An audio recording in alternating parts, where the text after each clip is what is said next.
In order to graduate, students in these grades will need to earn a 25.5 total credits. Of those 25.5 credits, you will need to earn the following number of credits in the following core areas. English, 4 credits. You will need to take 1 per year. Social Studies, 3.5 credits. You're required to take or have taken the following: World History in 9th grade, U.S. or AP U.S. History in 10th grade, American Government or AP Government and Economics or AP Macroeconomics in 11th grade. World Studies or AP Human Geography in 12th grade.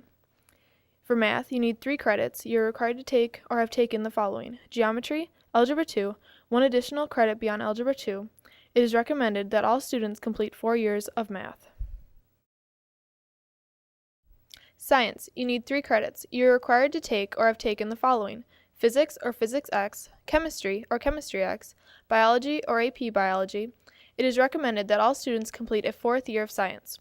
2 credits of a world language, 2 credits of personal wellness, which will be a semester-long class at each grade level, 1 credit of fine arts, which can be included in music, zero point 0.5 credit of a capstone course, which students will take either their junior or senior years.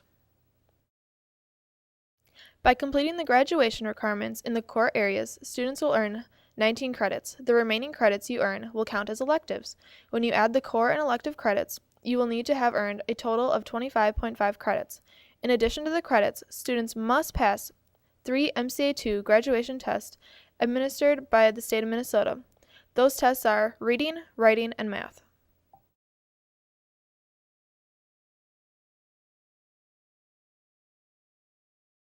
A capstone is a course that you choose because it's already a special interest for you. In this class, you will have the chance to help determine specific topics to study or investigate. You will also take an active part in deciding how to proceed with your topic and how to present the information. This is your chance to develop a proposal, follow a process, develop a product, and make some type of presentation about something important to you. A capstone is the result of a series of classes in which you gradually increase your learning with a specific focus. You must have a sequence of an introductory class, an intermediate class, and then a capstone class, all in the same academic area. It's important that you understand which prerequisites are necessary before you can take your capstone. The registration manual clearly shows which prerequisite classes will lead to the various capstone options.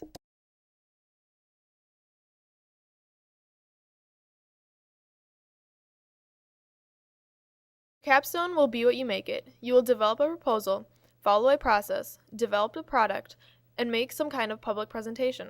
Some of the examples of what you may do are internships, mentoring, research, developing a product, publishing, demonstrations, exhibits, and presenting real solutions for community and global problems. The idea you plan, organize, implement, and then present is a required part of the capstone course. It will be a major portion of the class. All students are required to complete at least 1 half-credit capstone course in order to graduate. For capstone courses that are year-long classes, the capstone will be met in the second semester of the course. Some students will have more than 1 capstone course. Please keep in mind that every capstone course involves a major plan or project to be completed. Everyone taking the capstone course must complete all requirements for the course, including the major project.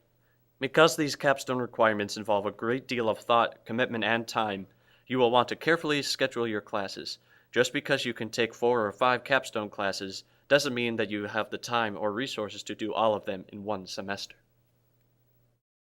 Let's look at a couple capstone examples. I'm Dan Esping. Well, what I'm doing for my project is I'm building a pair of headphones that'll help people with different ear deformities or with a loss of ear from battle, veterans type of thing, and create something that's comfortable for everybody to use with just regular in-ear headphones. And you can just put those right inside this headphone apparatus, I guess. Right now I'm busy designing the general outline for the project, and then I've got to get a mentor and talk specifically of what chemicals to use for different things, or how I can use different materials to maximize performance.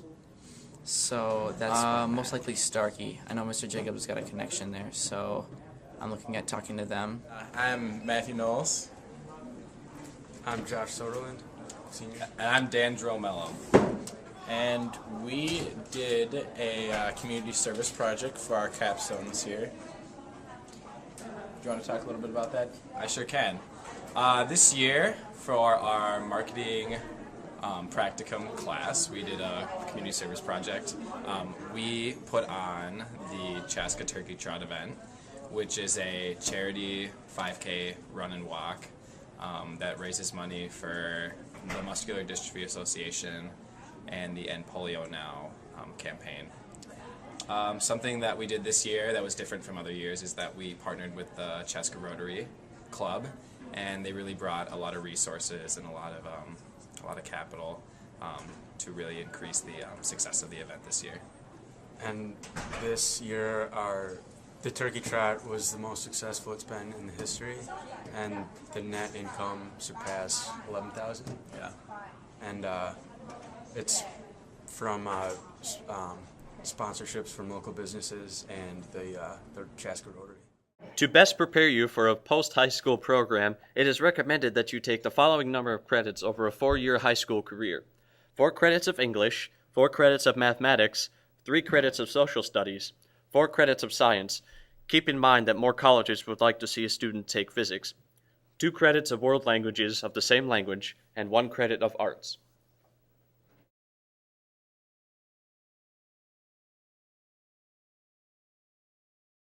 Please open your registration book to page 46. In order to successfully register for classes, it will be important for you to understand the layout of course information. On page 46, you will see the start of art classes that are offered by the art department. All departments are listed in alphabetical order. Look at the course Ceramics 1. You can see that Ceramics 1 does not have a prerequisite in order to take that class.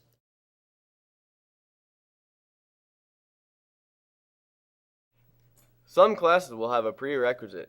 If a prerequisite is required, you must have taken and passed the prerequisite in order to take that class. You see that Ceramics 1 meets the requirement for fine arts. Be sure to look and see if the course you would like to register for meets any graduation requirements. Each course is worth 0.5 or 1 full credit. You can determine how much a course is worth by looking at the amount of credit the class is, along with the length of the course. In the example of Ceramics 1, it is a 0.5 credit course that lasts for 1 semester. That totals 0.5 credit for the class. If a 0.5 credit class is for 2 semesters, it will be worth 1 credit.